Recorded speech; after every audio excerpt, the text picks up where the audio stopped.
You might think a production audit just checks your Gantt chart. Honestly, most founders do. They think somebody's going to come in, look at their milestone reviews, check some boxes, tell them whether their schedule holds up. But that's not what a production audit does. At least, not a useful one. Today, I want to walk you through what I actually look for, my 4 areas, what I'm looking for in each one, and why the findings tend to surprise people. Not because the problems are hard to see, usually they're very clear.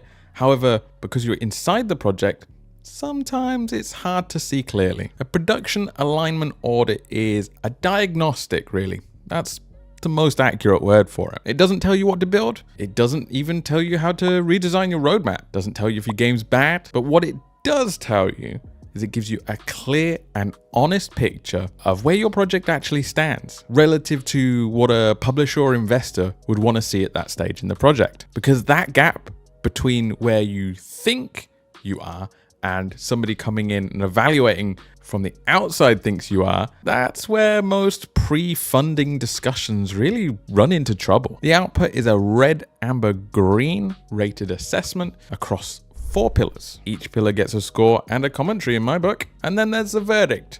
Go, no go, maybe even stall. That means, is this project ready to discuss funding in a constructive manner, or are there structural things that still need to be addressed? You have to be precise about the verdict in these cases because it's not a pass and fail, it's a directional read. People ask about the verdict of these a lot, and it can be difficult because it's not a pass fail. It's more of like a advice or like a direction or like a read based on experience. It doesn't predict what a publisher will do, but it does tell you where you'll stand today and under what specific conditions you would be considered ready, and sometimes what's standing in your way from being ready as well. The first pillar is project scoring, an evaluation of where the project is across 4 defined production areas. I'm not going to list all 4 of them today because they shift slightly depending on the stage and the type of project, all that kind of stuff. But what I'm really kind of looking for is, does your vision hold up under scrutiny? Is your scope realistic for your resources? Is your roadmap structured in a way somebody who wants to fund the project can follow? And is your team configured and capable enough to deliver what you want them to? Each of those production areas should get a score and a written commentary. Obviously, the commentary is the most important part. The score tells you where you're at, but the commentary tells you why. The thing I find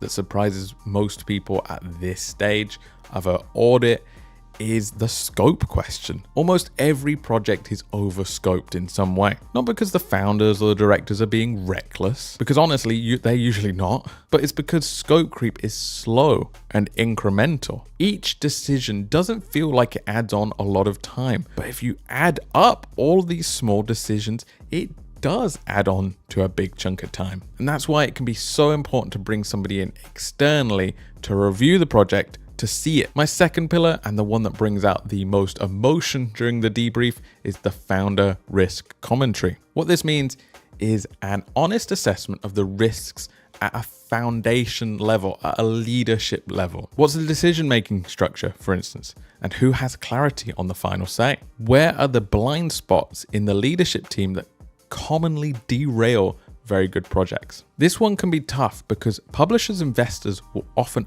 ask that question, but they'll never ask it to the leadership team in question. They'll never really say it explicitly, but what they're thinking is the questions they want answered. They want to know, if I give this team money, will it be well used? Is there a leader in this team that can make the hard calls? Is there anything in this leadership team that at a critical moment is going to cause problems? And honestly, most founders and leaders will never get feedback on this point because who are you going to ask? Your team isn't going to say it. Your friends are not going to say it. A publisher is thinking it, but they're probably not going to say it. And that's why I think this portion of an audit is critical. It's not trying to be harsh, but it is trying to be realistic for when you go into a publishing room. The third pillar is priority reset recommendations. Based on everything we've looked at so far, I would always recommend going after the biggest bang for buck items. Not like a task list, but 1 or 2 massive things that will improve the most. The fourth pillar is obviously the go or no go verdict, which should always come with a description of how far away you are from a go verdict if you're a no-go, so that nobody is left wondering what to do next. That should all come through as a written report,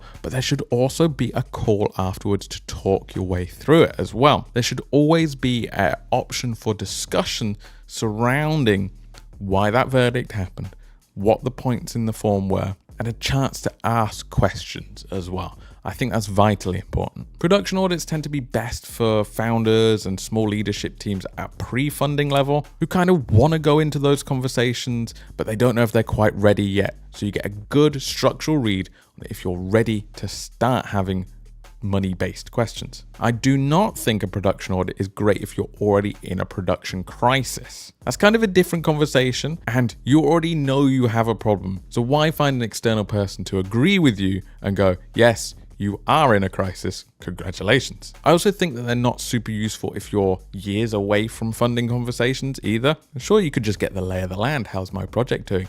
But I think the most value comes from right before you start wanting to have money-based meetings.